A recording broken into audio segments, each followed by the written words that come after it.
지금 신현수 청와대 민정수석이 사표 내시고 네. 또 지금 휴가 들어가 계시잖아요. 그리고 나서 또 어제 박범계 장관께서 뭐 이제 소통 더 하겠다, 좀 만날 것이다, 전화하겠다, 뭐 그렇게 네. 했는데 뭐 조직 안정 차원에서 한 결정이었다, 뭐 그런 얘기도 나와요. 그리고 나서도 또 이 그 신현수 그 민정수석이 예. 사표 내는 거는 또 그게 큰 문제 된다, 레임덕까지 볼 수도 있는 상황이다, 그런 말들이 무성하거든요. 네. 예, 이번 사태 어떻게 보시고 어떻게 돼야 될지.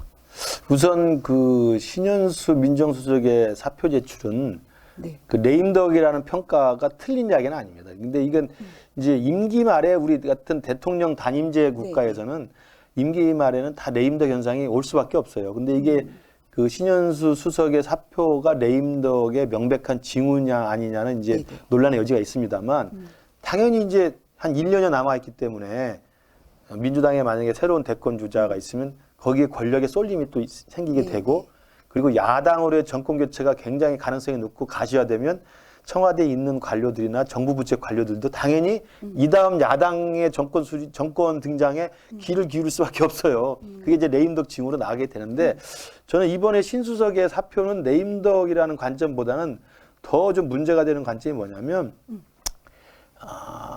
그러니까 문재인 정권의 고집과 오기가 도저히 이게 치유가 안 되는구나. 그러니까 민주주의 핵심 원리 중에 하나가 뭐냐면 반응성이라는 게 있습니다. 리스판시브니스라고 그래서 그 정부를 구성해서 정권을 잡는다 하더라도 권력을 가진 자들은 민주주의 하에서는 국민의 요구에 반응하게 돼 있어요.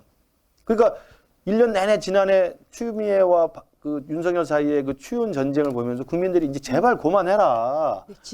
이제 그만 좀 싸워라. 그런 국민의 반응, 여론을 받아들여서 지난 연말에 문재인 대통령이 신현수 수석을 끌고 온 거잖아요. 그 이야기는 뭐냐면 반응을 했다는 의미거든요. 이게 리스판시브를 한 거예요. 그래서 그러면 이 다음에는 검찰 인사라든지 이 검찰에 대한 이 청와대의 관계가 조금 더 잘 풀릴 수 있겠구나라는 기대를 했던 거잖아요. 근데 이번에 이제 이 패싱 사고가 나고 사표를 내게 된 건 이 정권은 안 되는 정권이구나. 패싱은 맞는 건가요? 패싱은 맞는 것 같습니다. 왜냐하면 그 어제 박범계 장관도 그 뭐 소통하고 조율하는 과정에 뭔가 좀 부족함이 있었다는 것을 간접적으로 시인을 했어요. 그래서 저는 패싱은 맞는 것 같고 저는 제일 큰 문제는 금방 말씀드린 것처럼 국민 민심에 귀 기울인다고 하는 대통령의 의지가 결국 이번 사단으로 인해서 다시 또 도라미 탑으로 된 거죠. 그냥 여전히 그러면 추미애식으로 간다. 여전히 그냥 윤석열은 죽이는 걸로 간다.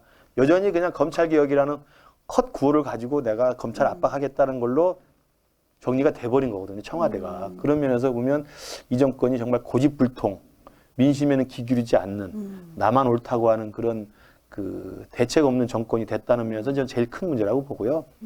두 번째로는 지금 말씀하신 것처럼 청와대 업무 프로세스 매뉴얼을 보더라도 이 법무부 장관이 검찰 인사를 하려면 우선 검찰총장하고 의논을 해야 되고 그다음에 민정수석하고 조율을 해가지고 최종안을 민정수석실에서 대통령한테 올리는 거예요. 근데 비서관하고 했죠? 그 조율. 그것도 뭐 서로 이야기가 다르긴 한데 아닌가요? 그 비서관이 했을 수도 있고 그렇지만 어쨌든 간에 신현수 수석하고는 조율이 안 된 건 맞죠.